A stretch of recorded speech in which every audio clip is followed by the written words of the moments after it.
Hello everyone. In the last few videos, we discussed fundamentals of Advaita, concepts leading to the path of Advaita. Specifically in the last video, we discussed that we will pick something from Vedas and we will try to understand the inner meaning, and specifically we discussed that we will pick SriRudram. So in this video, what we will do is we will start trying to understand the inner meaning of SriRudram. And when we discuss the inner meaning of SriRudram, we are going to take basis of some commentaries and bhashyas that were written by eminent scholars. So I'll just list out what are the key commentaries or bhashyas. We're going to pick one from Sri Abhinava Shankara.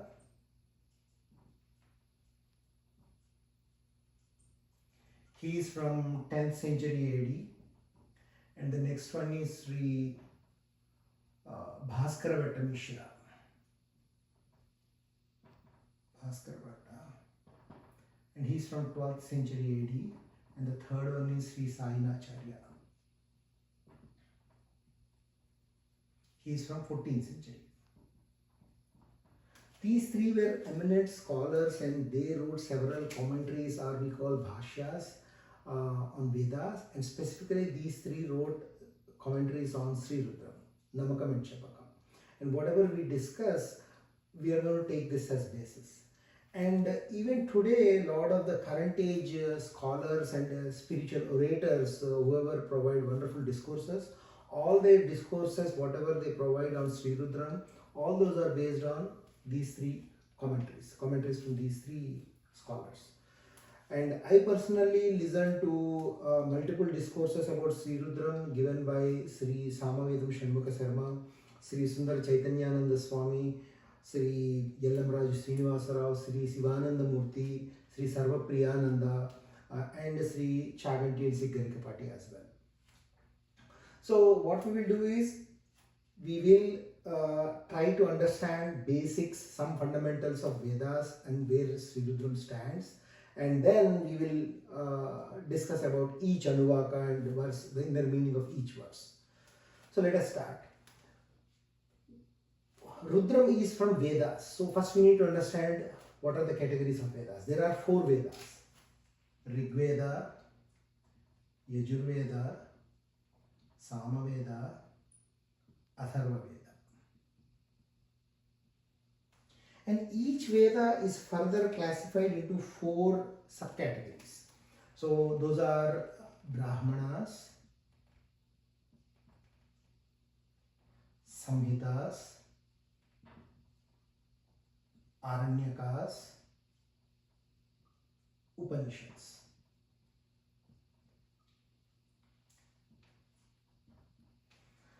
Brahmanas, Samhitas, Aranyakas talk mostly about rituals and worship, karma and upasana. When we say rituals and upasana in Sanatana Dharma, in our Dharma, whenever a child is born, we do some ritual on 21st day. And then when a person is getting married, there is a ritual, marriage ceremony. And then for everything there is some ritual. And even if there is a death in the family, there is a ritual. And after 1 year, there will be another death ceremony ritual. There are several rituals, and for each ritual there are certain mantras, slokas that we need to chant, we need to perform. All those are kind of explained in Brahmanas, Samhitas, Aranyakas. And from Upasana perspective also, from worship perspective also, we do a lot of yajnas, we do a lot of homas, we worship God using some mantras, some slokas, we do different types of pujas. All those are also explained in Brahmanas, Samhitas and Aranyakas. And Upanishads mostly talk about knowledge, gnana. The path of knowledge is given by Upanishads. But that doesn't mean that Brahmanas, Samhitas, Aranyakas do not talk about knowledge, and Upanishads do not talk about rituals or worship. No, it is not like that. Karma, Upasana, Gnana. That means whatever the rituals we do, whatever the worship we perform, and whatever the Gnana we try to acquire, all are kind of explained in all 4 of them.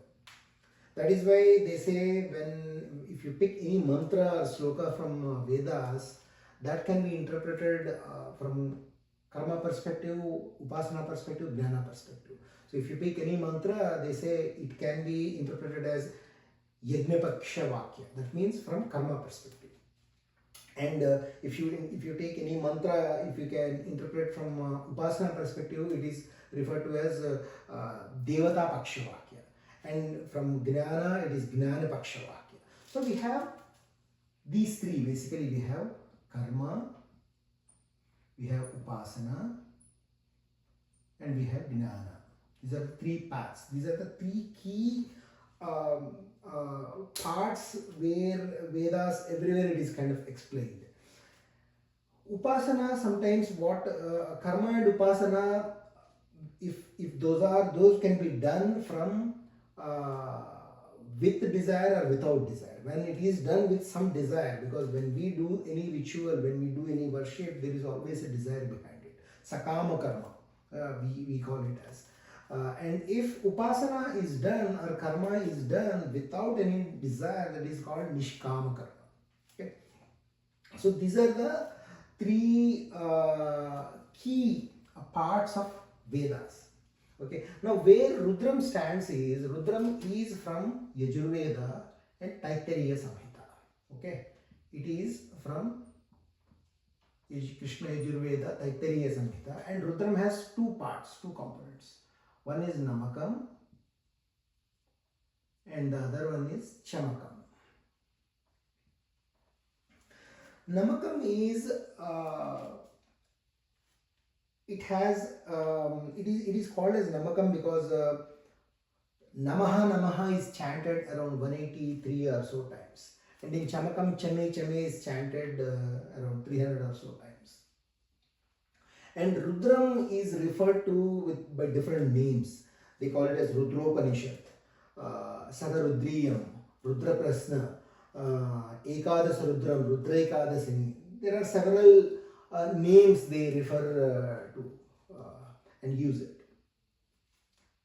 And we need to understand why it is referred to with so many names. Rudropanishad they call it because there is so much inner meaning in Rudram. And when we do the Rudram, when we chant Namakam and Chamakam, it can be done from both karma upasana perspective, which is we can refer to it as Dvaita perspective, and Jnana perspective, which is kind of Advaita perspective. So when we, if we want to take one example, in Namakam, we use Namaha multiple times. So let us understand what is the meaning of Namaha. Okay, when we say Namaha, the inner meaning is Na is not, Maha means mine, not mine or me. So essentially, when we chant Namakam, what we are saying is we are surrendering our ego, especially from Jnana and Advaita perspective. When we say Namaha, it is essentially we are surrendering our ego and we are surrendering our sense of doership. But whereas from karma upasana perspective, when we say Namaha, there also we are doing, we are surrendering to Ishvara, but with worship. And at the same time, when we say Namaha, we are giving our salutations with utmost respect and worship. So we can do this yajna. When we say yajna, it is like whatever the karma we do as part of the abhisheka, yajna, whatever we do, that can be done both from karma upasana perspective or jnana perspective. And why it is referred to as Ekadasa Rudras, we need to understand. So Ekadasa Rudras is like 11 Rudras. When the inner meaning behind that is our body is being run by 11 Rudras, they say. Okay. The way we need to understand is if you see, we have 5 pranas, 5 upapranas. Okay. 5 pranas are 5 life forces, we can call it as. Prana, apana, udana, vyana, samana. That means in English, if we want to explain them, we can call them as respiratory system, we can call it as a digestive system, we can call it as a circulatory system. All those are prana, life forces. And there are another upapranas, they call it as Naga, Kurma, Devadatta, Dhananjaya, etc. Those are like other reflexes we have internally. Like for example, we yawn, we sneeze, we blink our eyes, we have hunger and thirst, all these. These 10, 5 pranas, 5 upapranas, all the 10 life forces are controlled by one life force, which is the main life inside us, right? That is nothing but Lord, they say. Okay, all these are 11 are run by the Lord. Because if you see, anytime we sneeze, anytime we get hiccups, anytime we cough, it's not in our control. It just comes, and it is all controlled by the Rudra inside us, basically. And we do not even know when our breathing will stop. Okay, so that is why we have 11 Rudras inside us. That is one way to look at it. The other way to look at it is, we have 5 Gnanendriyas, sense organs, and we have 5 Karmendriyas. Gnanendriyas are sight, hearing, touch, smell, and taste. And Karmendriyas are our motor organs. So all these 10 organs, sense organs and 5 sense organs and 5 motor organs, are being driven by mind. Okay, mind is used holistically, but we need to understand the true meaning of one term called as Antahakarana. Okay, Antahakarana is nothing but inner organ in English. That inner organ has 4 parts actually. Okay, one is mind, the other one is intellect, the other one is memory, the 4th one is ego. Okay, this inner organ in Sanskrit it is called as Antahakarana. And mind is manas, intellect is buddhi, memory is chittam, ego is ahankara. This inner organ is driving all these 10 organs, 5 sensory organs, 5 motor organs. Anything we say, that is coming because of these 4. These 4 work together, mind, intellect, memory and ego, to make us say anything. When we utter something, it could be something good, it could be insulting someone, it could be yelling at someone, it could be helping someone, it could be ignoring someone. All are driven by these 4.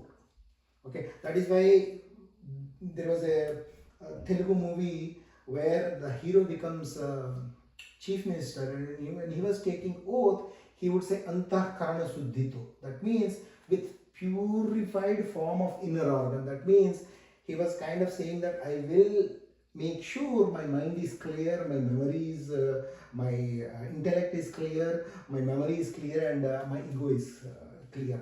That means without any ego, without any carrying any grudges, I will use my intellect. I will make sure I will not just do whatever it comes to my mind. So basically he would say that I am going to do with the purest form of my inner organ.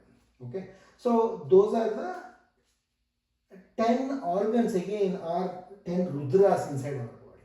Okay, that is why we can, that is another way to call that as Rudra Ekadasini or Ekadasi Rudras. Okay, now the another thing that we need to understand from Rudram is, in Namakam there are 11 Anuvakas, Chamakam also 11 Anuvakas. Okay, because of that reason also it is referred to as Ekadasi Rudras. So there are several meanings. We just discussed a few of them. We are not going to go deep and understand every meaning on why it is called as Ekadasi Rudras. Okay, and the next thing we need to understand from Namakam is, in Namakam 3 terms are used extensively. Okay, Ghora, Aghora, Shivam. Before we get into this, I just want to explain one more thing. This Namakam is not just Namakam, Rudram is referred to as Utkrishta Upasana. Utkrishta Upasana in English is glorified practice. When we say Upasana, what does it mean? Upasana means Upa means sitting, Upa means closely, Asana means sitting. Okay, but who is sitting where? From Dvaita perspective, if you see, physically your body is sitting there and you want to sit very closely to the Lord, and as per Dvaita belief, you do your worship, give surrender to Ishvara, and then do good deeds, and you will reach, you will get liberation, and you will go to the Lord, and you will be very close to the Lord. So that is the belief in Dvaita philosophy. Whereas in Advaita, when we say upasana, the asana, it is not physical body, it is the mind. We need to make sure the mind is sitting very close to the Lord. Because whenever we do any yajna, whenever we do any karma, whenever we do any puja, any worship, any type of ritual we do, even though our physical body is there, most of the time our mind will wander. Okay, the mind will go somewhere even though our physical body is sitting there and we keep doing the ritual and all that mechanically. Those are nothing but obstacles. Okay, that is why before chanting Namakam, we use that Gananam Tva Ganapati Hum Havamahe, that sloka. Basically, we are requesting Lord, hey, remove all these obstacles, make sure my mind is sitting very close to you. I should be able to focus. That is why we chant that. So now let us come back to Ghora, Ghora Shivam. So these are the three terms used in Rudram, and that is why before Namakam we chant that Aghore, Ghora, Ghora Tarebhyaha, that sloka also. So essentially in that sloka, what we are saying is, hey, Lord, you are Ghora, you are Aghora, you are Shivam, and you are everything. We need to understand what Ghora, Ghora. Ghora means it is nothing but in English sadness, sorrow, or adversity. Aghora means happiness, pleasure, prosperity. Shiva means auspiciousness. Okay. So if you see our life, every minute of our life, we see either Ghora or Aghora. Whatever the karma we do, whatever the action we do, it ends up with something. That something can be Aghora or Aghora only.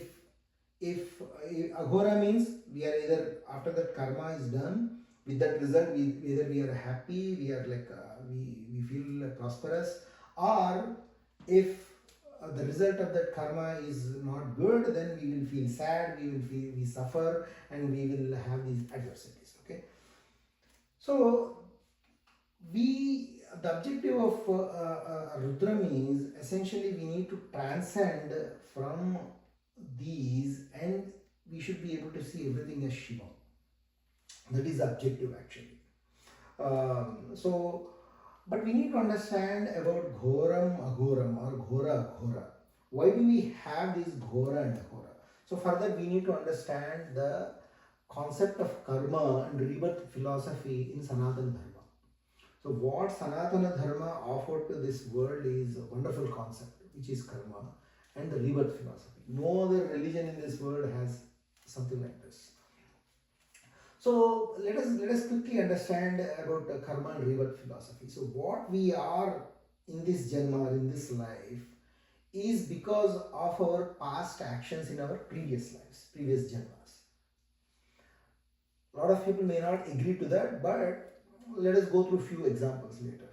So whatever the experiences we are having in this janma, it could be Ghora or Aghora, those are because of actions in the past life. Okay, so we may have gone through multiple lives earlier, and in those lives we may have done good deeds and bad deeds. All those good deeds and bad deeds that gets accumulated, it is called as Sanchita Karma. Sanchita Karma. And now when in this Janma, when we take life in this Janma, part of the Sanchita Karma gets activated, which is called as Prarabdha Karma. Okay. This Prarabdha Karma, We need to go through this prarabdha karma, and it is active throughout our life in this janma. And again, in this janma, whatever the good deeds, bad deeds we are going to accumulate, which is referred to as agami karma. But let us focus on prarabdha karma. So, prarabdha karma is nothing but whatever that has begun in this life. So, we have to experience that. This is where there is some difference between Dvaita philosophy and Advaita philosophy. In Dvaita philosophy, they say that if you do your karma, upasana diligently and you surrender to Lord and you do your good deeds, continue to do your good deeds, your prarabdha karma can get altered and some of your bad deeds may get cleansed. That is the belief in Dvaita philosophy. But in Advaita philosophy, it is different. In Advaita philosophy, prarabdha karma cannot be altered. It cannot be altered by either a guru or the Lord also. Because if you see in our system, in the current society, we have built our society with certain rules and regulations. Good example is if a person is driving on a highway where the speed limit is 70 miles per hour, if that person drives more than 120 or 130 miles per hour, definitely he will be punished by the police. Okay, in the form of he may get a huge fine, his license may get revoked, or he may get arrested also.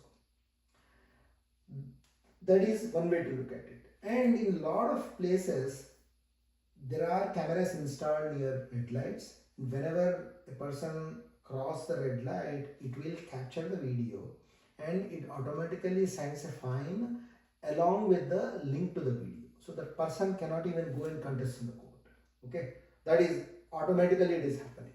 So think about it. If we build a system around us with so many rules and regulations where we give punishment if things are not, if people are not following rules, then why can't we agree to the fact that the Lord who created this whole universe, okay, look at our body has a humongous neural network, okay, like we discussed earlier, all these 5 pranas, super pranas are not in our control at all.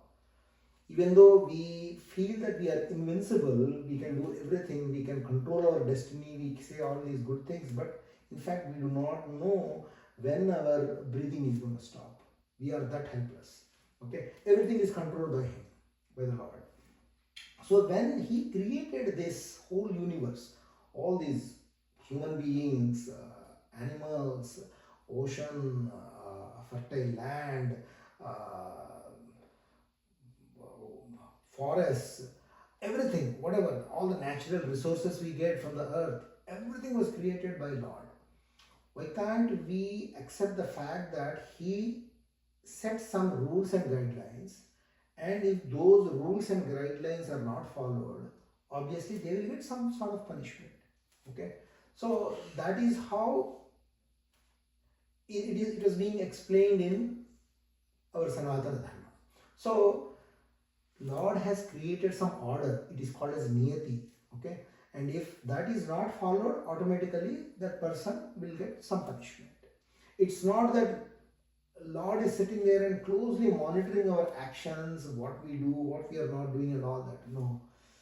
This prarabdha karma is once we take this life, this is activated and these are already kind of written. Those will get orchestrated in that life. The person has to experience. That is why in Advaita philosophy, especially Adi Shankara says that prarabdha karma is like a arrow that has been released. We cannot, nobody can change the direction of that arrow in the midway. It will reach its destination. It is like prarabdha karma is like a bullet that has come out of the gun. Everybody has to experience that. So we will go through these ghora, aghora every minute of our life.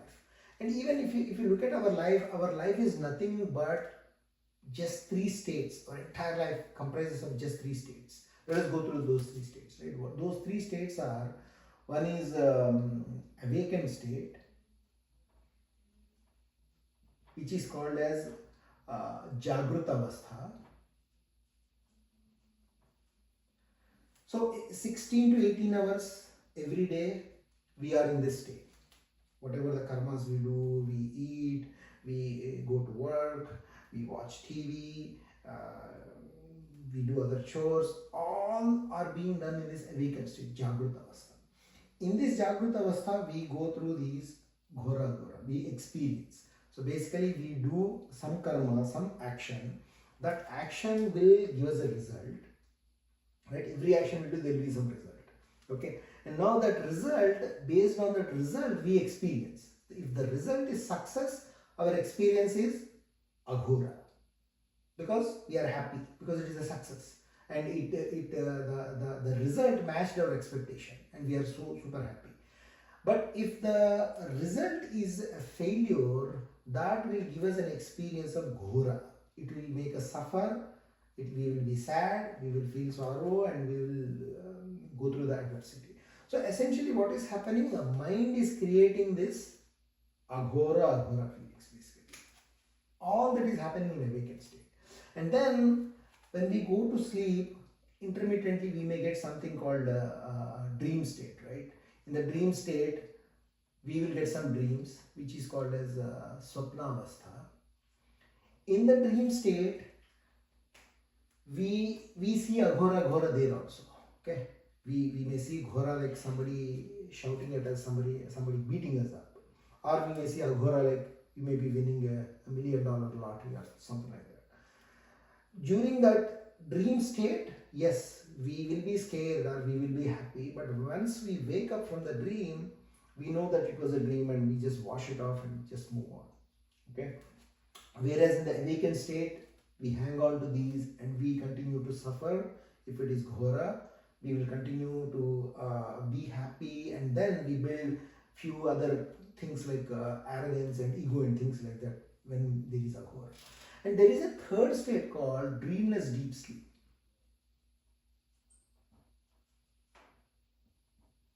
Okay, which is called as Sushupti. Okay, this state is where there is no dream, nothing, you are just sleeping happily. Okay, no Ghora, no Aghora, is just Shivam. Happiness, pure blissful state. We all crave for this because after 16 to 18 hours of our hard work in that awakened state, we all want to have this dreamless deep sleep and we want to have that Shivam, that blissful state. And next day morning we enjoy that, even though we are like completely, it's a dark blank state. Next day morning when we wake up, we know that we had that dreamless deep sleep and we experienced that and it was a wonderful, and that's why we tell our family that, oh, I had a wonderful sleep and I slept like a log and things like that. So these are the 3 states. Our entire life is nothing but these 3 states. You go and check what you did 1 week back. You went through these 3 states. 10 years back, these 3 states. 20 years back, everything. Our entire life is these 3 states. And mostly in this state, we experience is Ghora only.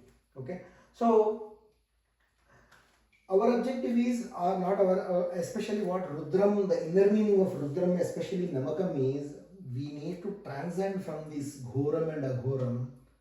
We need to start looking at everything as Shiva. That is the kind of crux of Namakam, understanding the Namakam. But most of us are kind of buried into doing the ritual, doing the Abhisheka, how to chant it and all that. So that is a very high level fundamental concepts of Rudram and what we are going to learn. And one more thing I want to explain is in Namakam there are 11 Anuvakas, like I explained, and in Chamakam also 11 Anuvakas. And one more thing about Chamakam is, in Chamakam we continuously say Chame Chame 300 or so times. Chamakam is essentially, when we say Chame, Chame is basically it's kind of asking for me basically, right? So if you see, if we truly understand Namakam, we don't need Chamakam at all actually, because in Namakam we are saying not me or mine. Okay, we are truly surrendering, we are accepting that Lord is the one that is driving this whole thing. Okay, and whatever we have, whatever we are getting, it's all from Him. And we need to understand we are part of that universal consciousness. Okay, so if you truly understand the philosophy of Advaita, you do not need Chamakam at all. But here in these videos, we are not undermining one school of thought and trying to show one school of thought as superior. Though that's not what we are trying to do here. Since some of us, or most of us, I would say, including me, we are interested in the path of Advaita. We are trying to understand the inner meaning of Rudram and see next time when we chant, we will be able to experience and enjoy chanting that. And also in subsequent videos, I am not going to explain anything about how to chant, how to pronounce Namakam and Chamakam, because there are certain rules while chanting Namakam and Chamakam. There are swaras, Udatta, Nudata, Swarita, Dirgha, Swarita, etc. So we are not going to discuss all that. Our objective is to understand the inner meaning and enjoy. Next time when we chant, it will be a different experience when we understand the inner meaning while we chant, if we know the inner meaning of it. So that is, I feel that this is a good start. So I'm going to stop here in this video. From next video, what we will do is we will take 11 each Anuvaka, and we'll try to explain the inner meaning of it. And Namakam has 11 Anuvakas. Okay. First Anuvaka is all about qualities of Lord. Because when we see this Ghora, we always feel that Lord is punishing us. In fact, He is not punishing us. He just set some rules. We did not follow rules, and because of that, we are experiencing, we are bearing the fruits basically. That's all is happening. But because of our human tendency, human nature, when we see this Ghora in our life, we feel that Lord is we perceive God with ferocious qualities, and we do that. So that is first Anuvaka is all about explaining the ferocious qualities of Lord and showing our kind of seeking pardon and showing our unconditional surrenderance and all that. Okay, first Anuvaka talks about that.